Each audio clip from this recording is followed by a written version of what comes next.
So Gregor, we're coming to the end of the first block of pre-season training. How have you found it? It's been excellent. It's been varied. A lot of hard work going in from the players. We've now got the data over the last 3 years to compare from what we're doing to previous pre-seasons, and it's clear that the players are working harder. More kilometres are getting run. There's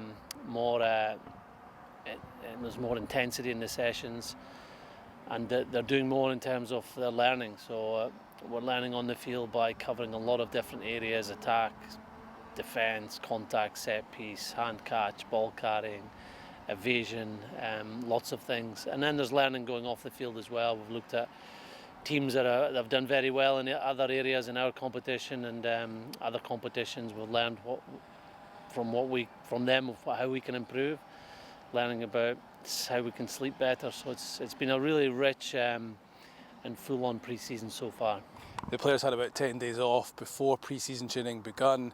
They've now got about 3 weeks off. How have you found the fitness levels of the players?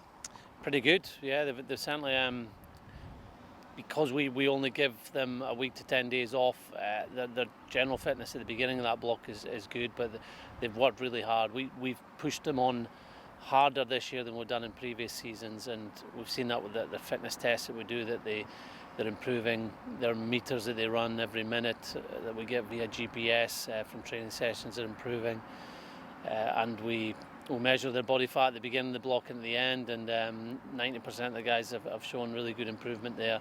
So no, they've done a lot of work, and that'll sustain them through that holiday period, although they will have to work during that period themselves to keep all those gains in place. Of course, you haven't got all the players here. There's a lot of players that are with Scotland and with other countries like Fiji, USA, Canada, Italy. It's fantastic to see so many Glasgow Warriors players playing international rugby.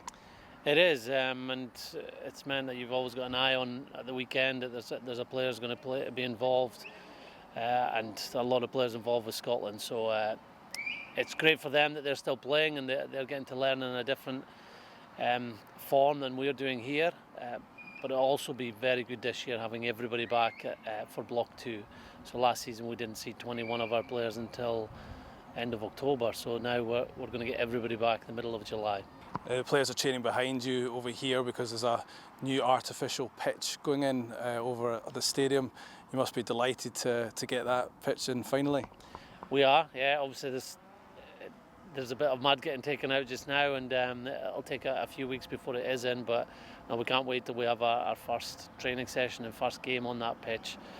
It'll mean a number of things for us. It'll mean that we will be able to play here and have no fear of games getting postponed because of wet weather that we've suffered last year and two seasons before that. It also means we'll be able to play on a consistent surface, a surface that promotes fast rugby, and that's all the work we're doing now is all about that. Playing a high tempo game in attack, playing a game in defence. It really puts pressure on oppositions, and that pitch will help us do that.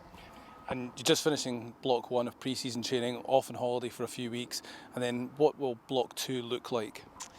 More of the same, especially to begin with. We obviously have a chunk of players that haven't done the hard pre-season work, and the players that have trained here will be in a really good place to cope with the volume that and the variety we're going to give them in Block 2.